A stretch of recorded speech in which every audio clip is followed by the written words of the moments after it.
بسم اللہ الرحمن الرحیم۔ اعوذ باللہ من الشیطان الرجیم۔ بسم اللہ الرحمن الرحیم۔ رب اشرح لی صدری ویسر لی امری واحلل عقدۃ من لسانی یفقہوا قولی۔ السلام علیکم اسٹوڈنٹس، آج آپ کے ساتھ بیٹا میرا 23واں لیکچر ہے اور ہمارا جو سبق ہے وہ موضوعاتی مطالعہ جو آپ کی کتاب ہے آفاقی تہذیب و تمدن اسی سے جاری ہے۔ یہ ایک طویل باب ہے جس میں عہد رسالت میں مکی اور مدنی دور ہم نے پڑھا، ٹھیک ہے۔ مدنی دور میں اب ہم غزوات پڑھ رہے ہیں اور جو ہجرت مدینہ کے بعد جتنے بھی اہم واقعات ہیں وہ ہم اس میں پڑھ رہے ہیں۔ تو لہٰذا جو پچھلا سبق تھا اس میں ہم نے جو غزوات کا پڑھا وہ ترتیب سے ظاہر ہے یکم ہجری سے آگے جو ترتیب سے 2 ہجری کو غزوہ ہوا، 3 ہجری کو ہوا، تو وہ غزوات میں ہم 7 ہجری تک پہنچے تھے، 6 اور 7 ہجری۔ تو ان غزوات کا پہلے اعادہ کر لیتے ہیں، غزوہ خیبر اور غزوہ موتا، اور پھر اس کے بعد آج کا موضوع فتح مکہ پڑھیں گے، ٹھیک ہے جی اسٹوڈنٹس۔ جو پچھلے لیکچر میں پڑھا وہ تھا ہم عصر سلاطین کو دعوت اسلام، غزوہ خیبر، غزوہ موتا، ان کے اسباب، واقعات اور نتائج۔ جب غزوہ خندق 5 ہجری کو ہوا، کفار مکہ نے اپنی پوری طاقت کا استعمال کیا اور ان کو ناکامی ہوئی۔ تو اگلے سال 6 ہجری کو حضور صلی اللہ علیہ وسلم عمرہ کی نیت سے گئے اور پھر وہاں پر ایک معاہدہ طے پایا، صلح حدیبیہ جسے کہا جاتا ہے۔ اس میں یہ ایک شک تھی کہ آئندہ 10 سال تک کے لیے کفار مکہ اور مسلمان آپس میں جنگ نہیں کریں گے۔ اس کی وجہ سے جب امن ہوا تو حضور صلی اللہ علیہ وسلم نے جو اب مدینہ کے ارد گرد جو دیگر اقوام تھیں ان کے سلاطین کو دعوت نامے بھیجے اسلام کے۔ ان میں سب سے پہلے آپ صلی اللہ علیہ وسلم نے کیسر روم کے نام جو ہے وہ دعوت نامہ بھیجا اور اس میں اللہ کی وحدانیت کا اور اپنے رسول ہونے کا اقرار کرنے کے بعد ان کو اسلام کی طرف دعوت دی۔ کیسر روم کو جب یہ خط موصول ہوا تو اس نے کہا کہ اب وہ لوگ آ گئے ہیں جو ہماری جگہ لے لیں گے، یعنی اب ہماری مملکت کے انتظام وہ سنبھال لیں گے۔ اس کا مطلب یہ تھا کہ ہمیں فتح کر لیں گے۔ کسریٰ جو ایران کا بادشاہ ہے اس کا لقب تھا کسریٰ اور اس کا نام پرویز تھا، خسرو پرویز۔ اس نے حضور صلی اللہ علیہ وسلم کا جو نامہ اعمال ملا اس کو چاک کر دیا، تو اس پر اور ایک سفیر بھیجا کہ وہ حضور صلی اللہ علیہ وسلم کو گرفتار کر کے لائے۔ لہٰذا جب وہ سفیر پہنچا حضور صلی اللہ علیہ وسلم کے پاس تو آپ نے اس سفیر کو خبر دی کہ کسریٰ کو اس کے بیٹے نے ہلاک کر دیا ہے، شیرویہ نے۔ اس نے جو حضور صلی اللہ علیہ وسلم کے ساتھ گستاخی کی تو اس کا نقصان اس کو اس طرح سے ہوا کہ اسے اپنی جان سے ہاتھ دھونا پڑے۔ تیسرا جو حضور صلی اللہ علیہ وسلم نے خط لکھا وہ نجاشی بادشاہ جو حبش کا بادشاہ تھا اسہمہ، اس کو حضور صلی اللہ علیہ وسلم نے دعوت نامہ دیا اور اس نے نہایت ادب سے یہ دعوت قبول کی اور حضرت جعفر طیار کے سامنے ان کے ہاتھوں اسلام قبول کیا، ٹھیک ہے، حضرت جعفر طیار کے سامنے۔ اور اس کے علاوہ حضور صلی اللہ علیہ وسلم نے شاہ مصر، بکوکس اور یمن کے والی اور بحرین کے ان لوگوں کو بھی دعوت نامے لکھے۔ اس کے بعد یہ تمام خطوط لکھے گئے 7 ہجری میں، ٹھیک ہے، محرم 7 ہجری میں، اور غزوہ خیبر بھی محرم 7 ہجری میں ہی ہوا۔ اس کی وجہ یہ تھی کہ جو خیبر مدینہ منورہ سے تقریباً 300 میل کے فاصلہ پر ایک بستی تھی، یہ دو جو مدینہ سے میثاق مدینہ کی خلاف ورزی پر 2 قبیلے بنو قینقاع اور بنو نضیر کو جلا وطن کیا گیا تھا، تو بنو نضیر وہاں جا کر آباد ہو گئے تھے اور انہوں نے مسلمانوں کے خلاف وہاں مضبوط قلعے بنا لیے اور انہوں نے وہاں سے مسلمانوں کے خلاف سازشیں کرنا شروع کی۔ لہٰذا حضور صلی اللہ علیہ وسلم نے ان کی سرکوبی کا ارادہ کیا اور یہ غزوہ خیبر ہوا۔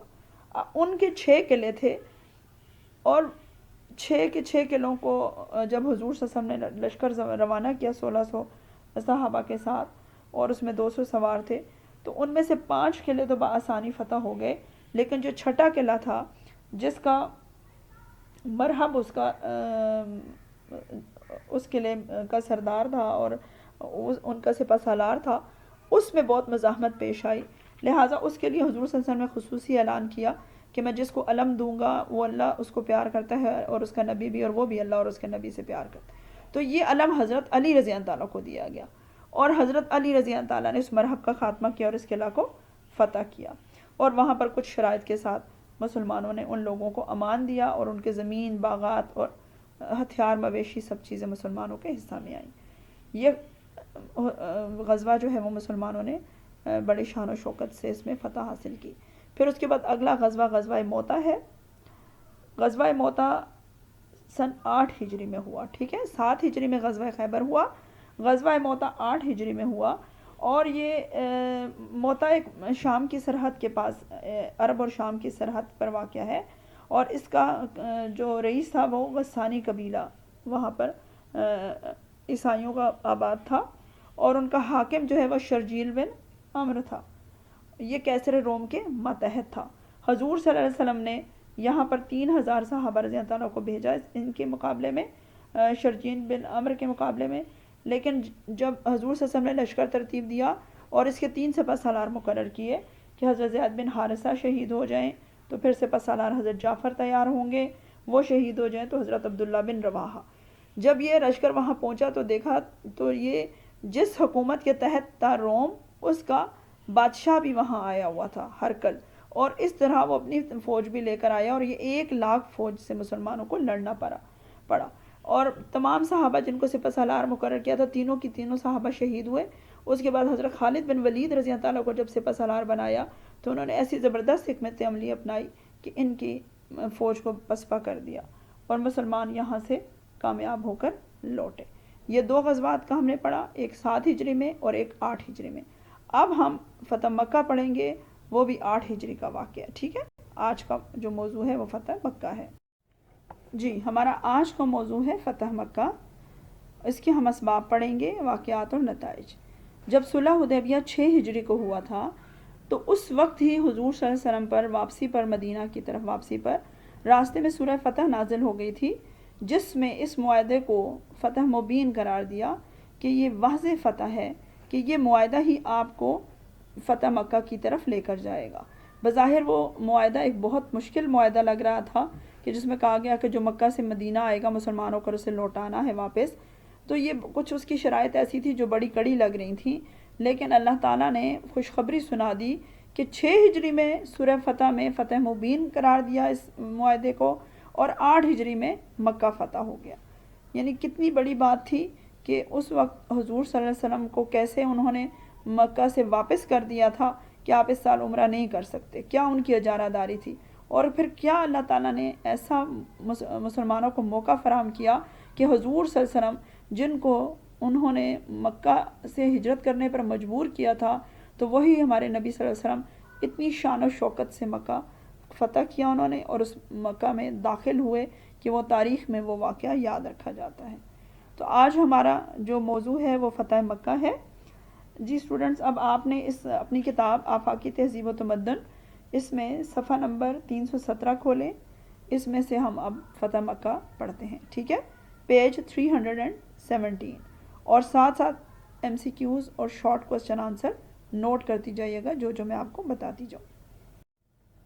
جی، ان اسباق کو پڑھانے کا مقصد کیا ہے کہ طلبہ میں اسلامی تاریخ سے دلچسپی پیدا ہو، انہیں اپنی اسلامی تاریخ کے بارے میں علم ہو، اور بالخصوص حضور صلی اللہ علیہ وسلم کا جو 2 ادوار ہیں، مکی دور اور مدنی دور، اور خلفائے راشدین، یہ آپ ترتیب سے بیٹا پڑھتے جائیں گے تو یہ بہت ہی دلچسپ ہیں، بہت اہمیت کے حامل ہیں، اور اس وجہ سے یہ پڑھنا ایک مسلمان کے لیے لازمی بھی ہے کہ اسے اپنی اسلامی تاریخ کا علم ہو کہ کب اسلام پھیلا، کیا کیا اس کے اندر مسلمانوں کو نے اس میں تکلیفیں اور اذیتیں سہیں، کیا کیا ان کے اس اسلام کی تبلیغ میں ان کی کاوشیں تھیں، بالخصوص ہمارے نبی صلی اللہ علیہ وسلم کی۔ تو اب ہم آج کا جو موضوع ہے تو فتح مکہ، اس کے حوالے سے تمام تفصیلی معلومات طلبہ کو فراہم کی جائیں گی تاکہ وہ اس واقعے کے تمام حالات سے واقف ہو سکیں کہ وہ حضور صلی اللہ علیہ وسلم جن کو مکہ سے جب وطن بدر کرنے پر مجبور کر دیا گیا، ہجرت کرنے پر، تو آج وہ کس شان و شوکت سے اللہ تعالیٰ نے ان کو مکہ میں داخل کیا۔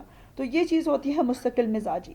ان واقعات سے انسان بہت کچھ سیکھتا بھی ہے کہ حضور صلی اللہ علیہ وسلم ہمارے راہبر و رہنما ہیں کہ انہوں نے اب ہمت نہیں آ رہی، استقلال اور ثابت قدمی سے اپنے دین کی تبلیغ اور اس کے نفاذ کو جاری رکھا، اور اللہ تعالیٰ نے پھر انہیں ان کی اس صبر کا بدلہ دیا کہ وہ لوگ جنہوں نے آپ کو وہاں سے ہجرت کرنے پر مجبور کیا، آج وہی فاتح مکہ کے سامنے سر جھکائے کھڑے تھے۔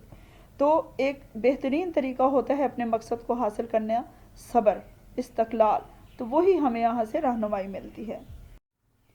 جی اسٹوڈنٹس، اب میں اس میں جو چیزیں اہم ہیں وہ انڈر لائن بھی کرواؤں گی، وہ آپ نے ساتھ MCQs کے لیے نوٹ کرنی ہے۔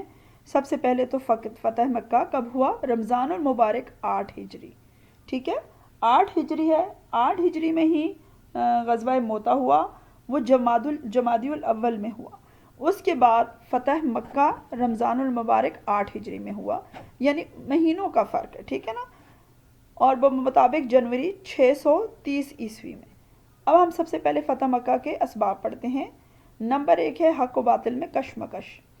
قریشی مکہ مسلمانوں کو اور دین اسلام کو مٹانے کی ہر تدبیر آزما چکے تھے، مگر وہ کامیاب نہ ہو سکے تھے۔ صلح حدیبیہ میں یہ شرط طے تھی کہ اس دفعہ آپ صلی اللہ علیہ وسلم کے صحابہ رضی اللہ عنہم عمرہ ادا نہ کریں بلکہ اگلے سال آئیں اور عمرہ ادا کریں۔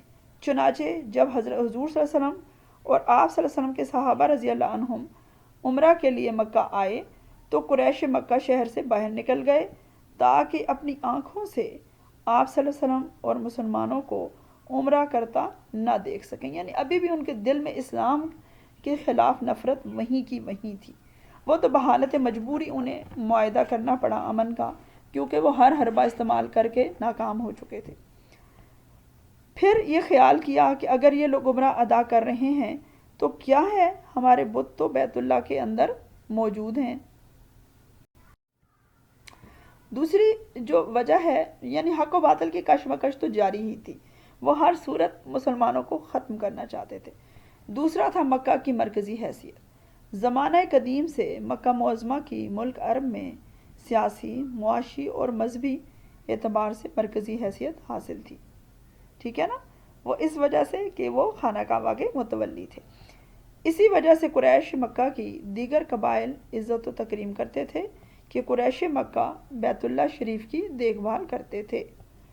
اللہ تعالیٰ نے مسلمانوں کو مسلسل کامیابیوں سے نوازا اور کفار مسلسل شکست خوردہ ہوئے، تو یہ ضرورت محسوس ہوئی کہ دنیا کی یہ مرکزی عبادت گاہ یعنی کعبۃ اللہ مسلمانوں کے قبضہ میں ہو، ٹھیک ہے نا۔ اب ظاہر ہے کہ اللہ تعالیٰ نے تو سورہ انفال میں پہلے ہی فرما دیا تھا کہ اس کے متولی صرف متقی لوگ ہیں، لیکن زیادہ نہیں جانتے اس بات کو۔ چنانچہ اللہ تعالیٰ نے مسلمانوں کو اس سعادت سے بھی شرف بخشا کہ پھر اللہ تعالیٰ نے مکہ جو ہے وہ واپس مسلمانوں کو لوٹا دیا۔ جو لوگ اس قریش مکہ متولی بنے ہوئے تھے، اللہ تعالیٰ نے جب فرما دیا کہ اس کے متولی اب متقین ہیں، جو مجھ سے خوف رکھتے ہیں، جو مجھ پر ایمان لائے، تو پھر اللہ تعالیٰ نے مکہ کی مرکزی حیثیت قائم کر دی، یعنی فتح مکہ کی صورت میں مکہ مسلمانوں کے جو ہے وہ پاس آ گیا۔ پھر تیسری وجہ کیا ہے جی؟ فتح مکہ کی کعبہ کو بتوں سے پاک کرنا۔ خانہ کعبہ زمین پر مسلمانوں کا قبلہ ہے، یہ دنیا میں پہلا گھر ہے جس کی تعمیر حضرت ابراہیم علیہ السلام اور حضرت اسماعیل علیہ السلام نے کی، ٹھیک ہے۔ خانہ کعبہ کی پہلی تعمیر کس نے کی؟ حضرت ابراہیم علیہ السلام اور حضرت اسماعیل۔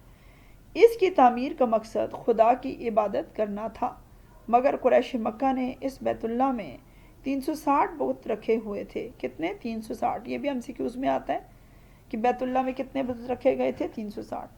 اس طرح بجائے عبادت کرنے کے یہ گھر بت پرستی اور شرک کا مرکز بنا ہوا تھا، لہذا ضرورت اس امر کی تھی کہ اس اللہ کے گھر کو بت پرستی سے نجات دلائی جائے اور بتوں سے پاک کر کے اس میں اللہ کی یاد کی جائے۔ اس لیے ناگزیر تھا، یعنی ضروری تھا کہ مکہ کو فتح کیا جائے۔ یعنی جب اسلام کو اللہ تعالیٰ نے بہترین دین قرار دیا تو پھر اللہ کا گھر کیسے اسلام سے دور ہو سکتا ہے؟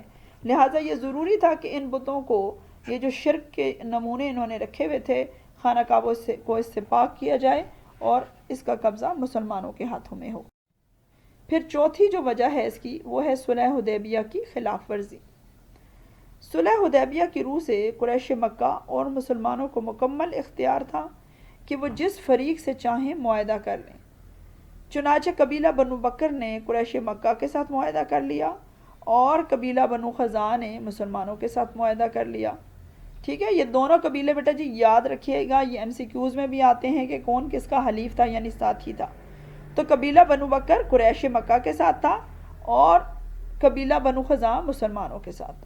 قبیلہ بنو بکر نے قریش مکہ کے ساتھ مل کر قبیلہ بنو خزاعہ پر شب خون مارا یعنی رات کو حملہ کیا، اور اس قتل و غارت گری میں قریش مکہ بھی شامل تھے.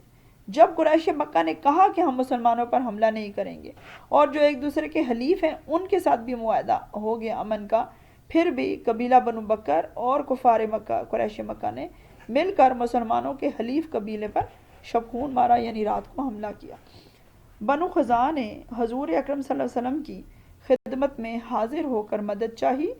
نبی کریم صلی اللہ علیہ وسلم نے بنو بکر اور قریش کی بدعہدی پر انہیں یہ پیغام بھیجا کہ 3 شرائط میں سے ایک مان لیں. ٹھیک ہے، آپ جو 10 سالہ جنگ بندی تھی اس کی خلاف ورزی کر دی انہوں نے کہ مسلمانوں کے حلیف قبیلے پر شب خون مارا، تو پھر حضور صلی اللہ علیہ وسلم نے 3 شرائط بھیجی.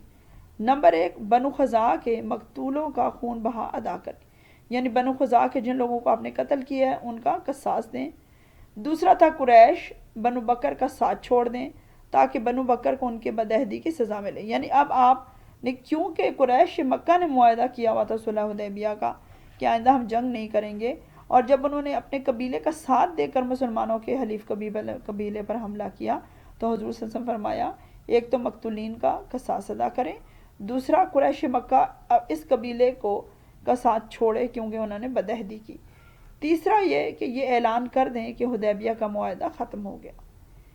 اس پیغام کے جواب میں قریش مکہ نے تیسری شرط قبول کی، یعنی وہ ظاہر اسلام کو قطعاً پھلتا پھولتا نہیں دیکھ سکتے تھے اور ان کے اندر حسد بڑھتا ہی جا رہا تھا، اور پھر وہ اپنے عادت سے مجبور تھے کہ اب انہوں نے پھر وہ معاہدہ توڑ دیا.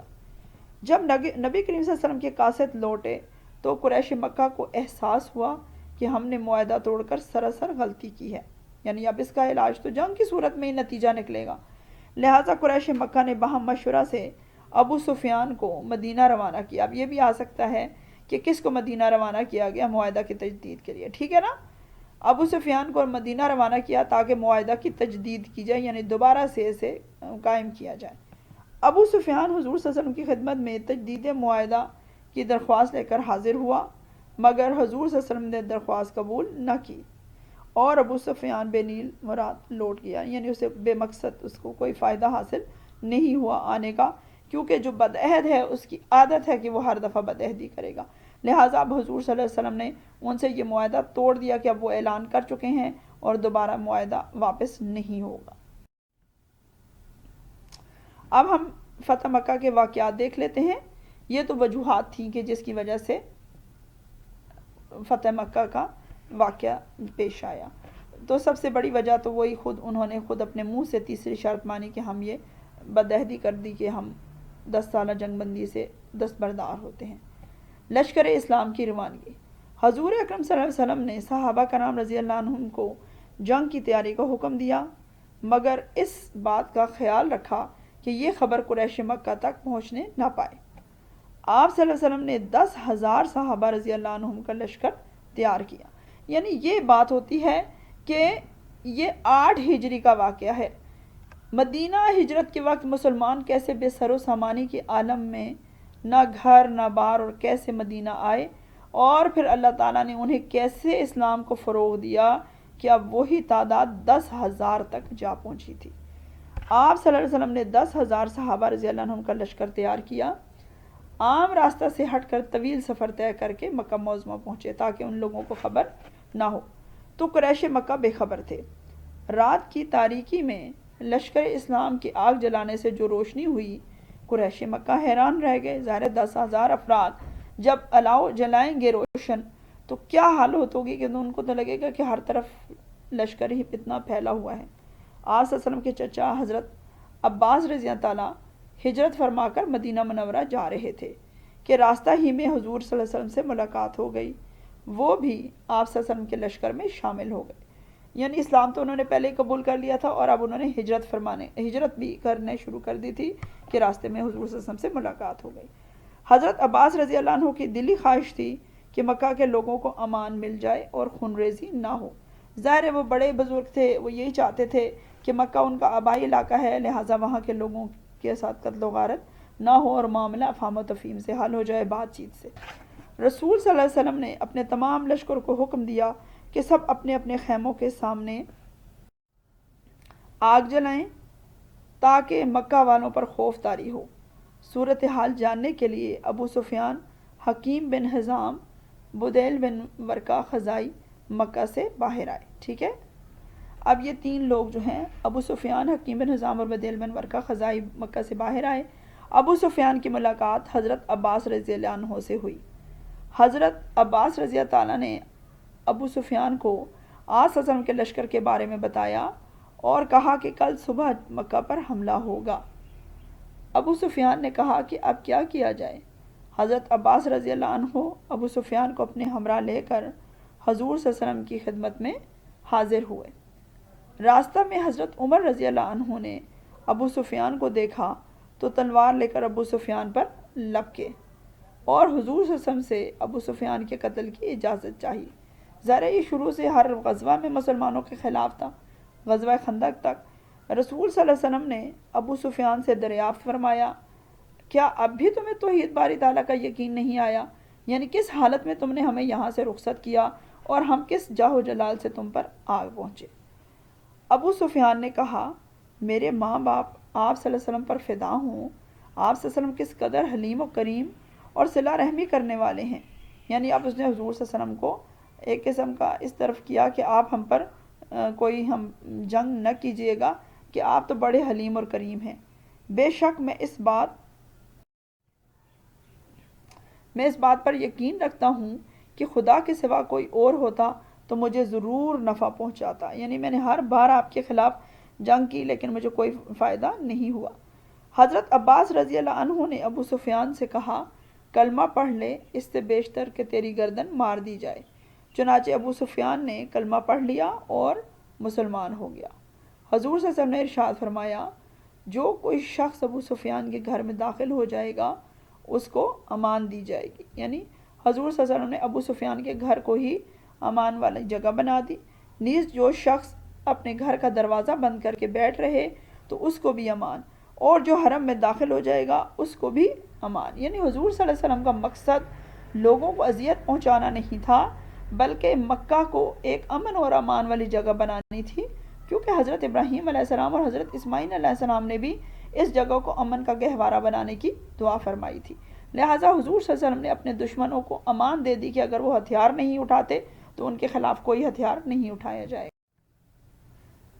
ابو سفیان نے مکہ جانا چاہا، مگر حضور صلی اللہ علیہ وسلم نے اپنے چچا حضرت عباس رضی اللہ عنہ کو ارشاد فرمایا کہ ابو سفیان کو وادی کے کنارے پر لے کر کھڑے ہو جائیں تاکہ وہ ایک بار لشکر اسلام کی عظمت کا منظر دیکھ لے، کہ اسے علم ہو کہ اللہ تعالیٰ نے کیا اسلام کو شان و شوکت بخشی ہے جس کو یہ ہر بار نیست و نابود کرنے کی کوشش کرتے تھے۔ چنانچہ حضرت عباس رضی اللہ عنہ اس کو لے کر وادی کے کنارے پر کھڑے ہو گئے۔ لشکر اسلامی کو گزرتے دیکھ کر ابو سفیان نے حضرت عباس رضی اللہ عنہ سے کہا، اے عباس رضی اللہ عنہ، آج کسی کو اس لشکر کے مقابلے کی تاب نہیں۔ یعنی اب یہ اتنا بڑا جو لشکر آ رہا تھا تو کون اس کا مقابلہ کرتا؟ اب یہ ثابت ہوا کہ اللہ تعالیٰ مسلمانوں کے ساتھ ہے، اور کیسے اس نے مسلمانوں کی تعداد میں روز بروز اضافہ کیا، اور آج وہی مسلمان شان و شوکت سے مکہ کو فتح کرنے کے لیے آئے۔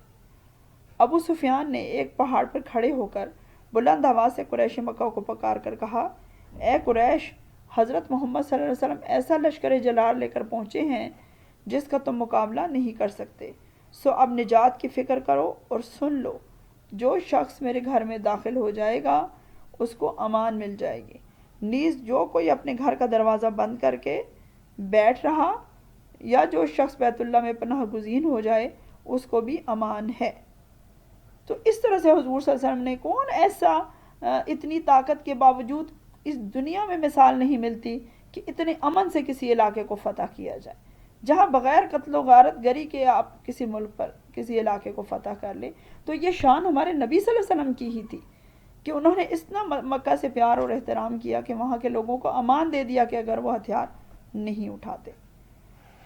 اس کے ساتھ جی بیٹا اب آپ نے یہ سوال بھی نوٹ کر لینا ہے کہ اگر آ جائے کہ حضور صلی اللہ علیہ وسلم نے کن لوگوں کو امان دے دی، تو یہی بات کہ جو ابو سفیان کے گھر میں داخل ہو جائے، ٹھیک ہے، جو ہتھیار نہیں اٹھائے گا اس کو امان ہے، یا جو بیت اللہ شریف میں پناہ گزین ہو جائے گا اس کو بھی امان ہے۔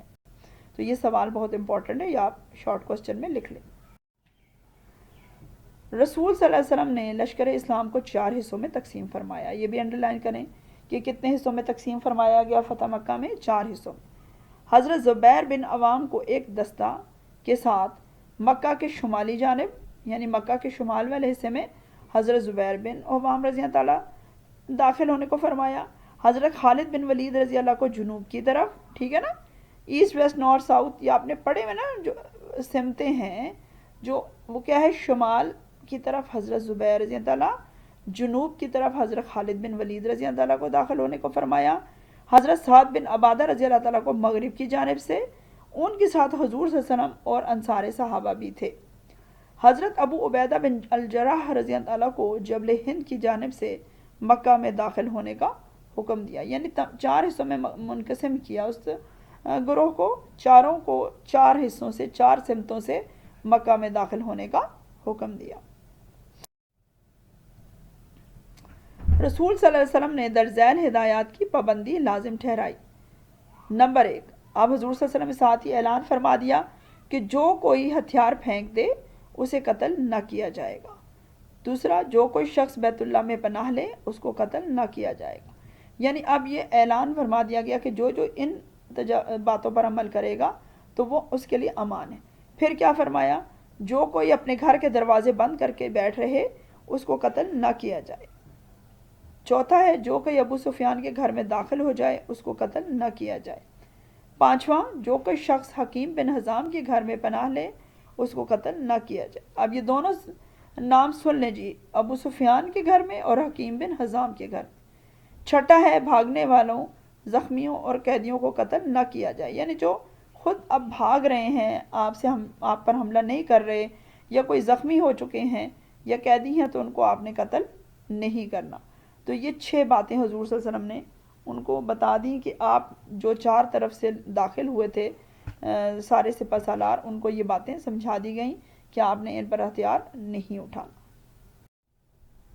جی، لشکر اسلام کے چاروں دستے اپنے اپنے راستوں سے مکہ کے شہر میں بغیر لڑائی کے داخل ہوئے، یعنی حضور صلی اللہ علیہ وسلم نے جو 4 سمتوں سے ان کو متعین کیا تھا وہ سب اب مکہ میں داخل ہو گئے بغیر لڑائی کے۔ یہ وہ فتح کا، کون سی ایسی دنیا میں فتح ہوگی جو اتنے پرامن طریقے سے کسی علاقے میں مسلمان کوئی بھی فاتح جو ہے وہ داخل ہو بغیر قتل و غارت کے، بغیر کسی نقصان کے۔ تو یہ بھی ایک اپنی مثال آپ ہے فتح مکہ۔ صرف حضرت خالد بن ولید رضی اللہ عنہ کا دستہ جب شہر میں داخل ہوا تو کچھ مزاحمت ہوئی، جس میں 2 مسلمان شہید ہوئے اور 13 قریش مکہ افراد ہلاک ہوئے۔ یہ بھی انڈر لائن کیجیے گا بیٹا جی، فتح مکہ میں کتنے مسلمان شہید ہوئے؟ 2، اور کفار جنہوں نے مزاحمت کی وہ 13 افراد تھے، ٹھیک ہے، وہ ہلاک ہوئے۔ حضور اکرم صلی اللہ علیہ وسلم 17 رمضان المبارک 8 ہجری کو مکہ میں داخل ہوئے۔ اب یہ بہت ایک اہم تاریخ ہے، یہ پہلے بھی اگر آپ کے ذہن میں ہو تو جو غزوہ بدر ہے جسے یوم الفرقان یعنی حق و باطل میں فرق کرنے کا دن کہا جاتا ہے، وہ بھی 17 رمضان المبارک ہوا، ٹھیک ہے، وہ بھی 17 رمضان المبارک جمعہ کے دن ہوا۔ فرق یہ ہے کہ وہ 2 ہجری تھا اور آج جب مکہ فتح ہوا تو وہ 8 ہجری ہے، سمجھ رہے ہیں؟ یہ اتنا سا فرق ہے کہ 2 ہجری میں پہلا غزوہ ہوا اور 8 ہجری میں مکہ فتح ہو گیا۔ آپ صلی اللہ علیہ وسلم اپنی اونٹنی قصوہ، یہ واو ہے بیٹا جی، یہاں رے جو لکھا ہوا ہے یہ رے نہیں ہے، یہ قصوہ ہے، کاف 2 نقطوں والا سواد واو، ٹھیک ہے، قصوہ، اپنی اونٹنی قصوہ پر سوار تھے۔ اس وقت آپ صلی اللہ علیہ وسلم سورہ فتح کی آیات تلاوت فرما رہے تھے، ٹھیک ہے، یہ بھی انڈر لائن کیجئے گا کہ کون سی سورت کی آیات؟ سورہ فتح، کیونکہ اس میں ہی حضور صلی اللہ علیہ وسلم کو صلح حدیبیہ کے وقت آپ کو فتح مبین کی بشارت دی گئی تھی کہ 6 ہجری کو یہ معاہدہ ہوا اور 8 ہجری کو مکہ بھی فتح ہو گیا، 2 سال بعد ہی۔ تو حضور صلی اللہ علیہ وسلم اسی صورت کی آیات تلاوت فرما رہے تھے۔ آپ صلی اللہ علیہ وسلم نے اپنے صحابہ رضی اللہ عنہم کے ہمراہ پہلے خانہ کعبہ کی طرف رخ کیا، یعنی پہلے جو برکت والی اور حرم شریف کی طرف، سب سے پہلے آپ نے حجر اسود کو بوسہ دیا اور بیت اللہ کا طواف کیا، پھر بیت اللہ کو بتوں سے پاک کیا۔ آپ صلی اللہ علیہ وسلم اپنی چھڑی سے بتوں کو گراتے جاتے تھے اور زبان مبارک سے یہ فرما رہے تھے، وَقُلْ جَاءَ الْحَقُّ وَزَهَقَ الْبَاطِلُ إِنَّ الْبَاطِلَ كَانَ زَهُوقًا۔ سورہ بنی اسرائیل کی آیت، اور کہہ دیں کہ حق آ گیا اور باطل نابود ہو گیا، بے شک باطل ہے ہی مٹنے والا، ٹھیک ہے، یعنی نیست و نابود ہونے والا۔ کہ حضور صلی اللہ علیہ وسلم نے یہ فرمایا، کہہ دیں کہ حق آ گیا اور باطل مٹ گیا، اور بے شک باطل ہے ہی مٹنے والا۔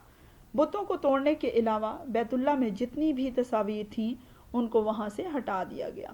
پھر حضرت بلال رضی اللہ عنہ کو آپ صلی اللہ علیہ وسلم نے ارشاد فرمایا کہ آزان دیں۔ اب یہ بھی ایم سی کیوز میں آتا ہے کہ خانہ کعبہ پر فتح مکہ کے وقت کس کو حکم دیا گیا کہ وہ آزان دیں، یا کس صحابی رضی اللہ تعالیٰ نے فتح مکہ کے وقت بیت اللہ شریف پر آزان دی، ٹھیک ہے، خانہ کعبہ میں۔ تو یہ حضرت بلال رضی اللہ عنہ نے کعبہ کی چھت پر آزان دی۔ پھر آپ صلی اللہ علیہ وسلم حضرت بلال رضی اللہ عنہ اور حضرت طلحہ رضی اللہ عنہ کے ساتھ بیت اللہ کے اندر تشریف لے گئے، ٹھیک ہے۔ کون کون تھا حضور صلی اللہ علیہ وسلم کے ساتھ؟ حضرت بلال رضی اللہ تعالیٰ، حضرت طلحہ رضی اللہ عنہ، ٹھیک ہے، اور حضور صلی اللہ علیہ وسلم کے ساتھ بیت اللہ کے اندر تشریف لے گئے اور نماز شکرانہ ادا فرمائی، پھر باہر تشریف لائے اور خطبہ دیا۔ آپ صلی اللہ علیہ وسلم نے قریش سے مخاطب ہو کر ارشاد فرمایا، اے قریش، اللہ نے تم پر جاہلیت کا تکبر اور حسب و نسب کا فخر ممنوع کر دیا ہے، کیونکہ سب لوگ آدم کی اولاد ہیں اور آدم مٹی سے پیدا ہوئے تھے۔ اللہ تعالیٰ نے ارشاد فرمایا ہے، اے لوگو، ہم نے تمہیں ایک مرد اور ایک عورت سے پیدا کیا ہے، اور ہم نے تم کو قوموں اور قبیلوں میں اس لیے بنایا تاکہ تمہاری پہچان ہو سکے۔ بے شک اللہ کے نزدیک تم میں سے سب سے معزز وہ ہے جو تم میں سب سے زیادہ متقی ہے، بے شک اللہ علیم و خبیر ہے۔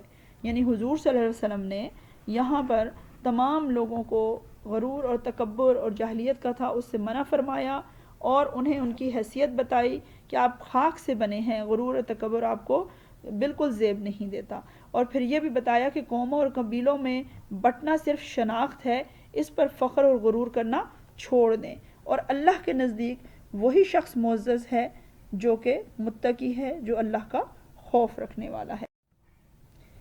پھر آپ صلی اللہ علیہ وسلم نے اہل مکہ سے سوال کیا، اے اہل مکہ، تمہیں کچھ معلوم ہے کہ میں تمہارے ساتھ کیسا سلوک کرنے والا ہوں؟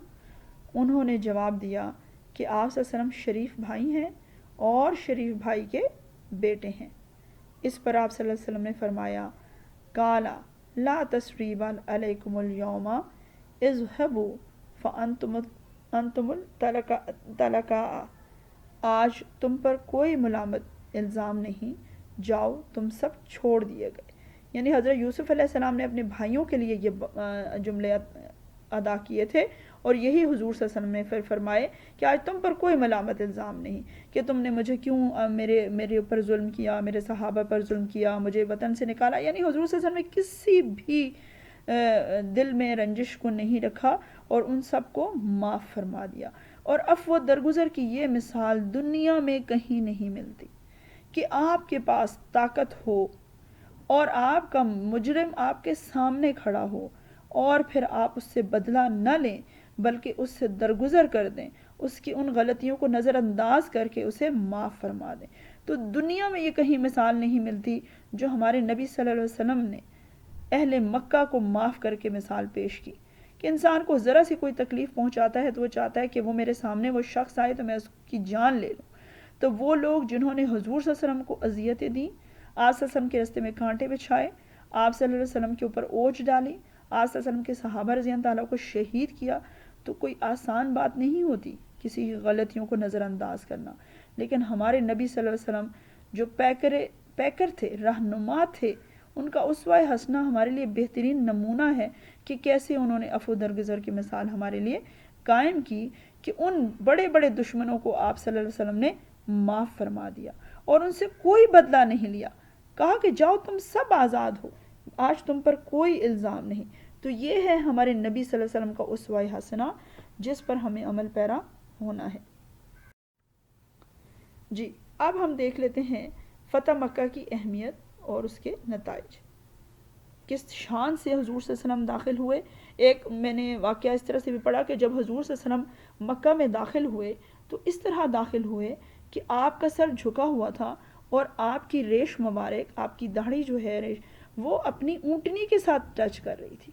یعنی یہ عاجزی کا طریقہ کہ انسان اس قدر جو رحمت للعالمین ہے، دونوں جہاں کے واسطے رحمت للعالمین بنایا گیا، انبیاء کے امام ہیں، سید الانبیاء ہیں، اور ان کے اندر آپ دیکھیں عاجزی کا کیا کہ اللہ تعالیٰ نے انہیں اس شان و شوکت سے مکہ میں داخل کیا کہ وہ لوگ آج آپ کے سامنے مجرم بنے کھڑے تھے۔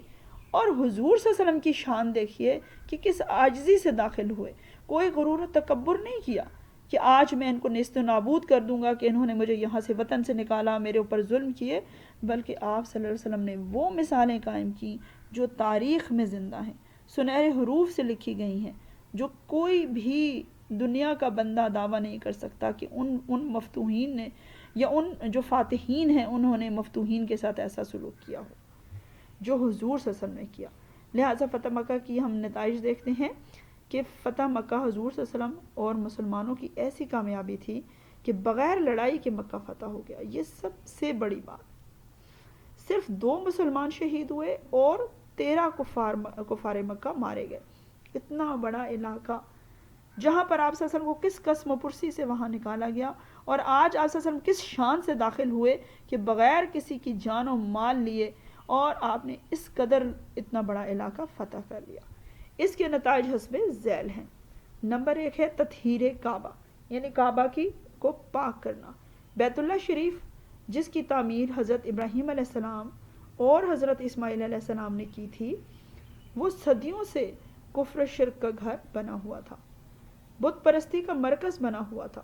یعنی اس وقت بھی جب حضرت ابراہیم علیہ السلام اور حضرت اسماعیل علیہ السلام نے تعمیر کی تو اللہ تعالیٰ نے فرمایا کہ اس کو رکوع اور سجود کرنے والوں کے لیے پاک کر دیجئے، اس کو اللہ کی یاد کے لیے قائم کریں اس علاقے کو، ٹھیک ہے۔ باقاعدہ سے کہا گیا کہ مقام ابراہیم کو نماز کی جگہ بنائیے اور اس کو پاک اور صاف کر دیجئے۔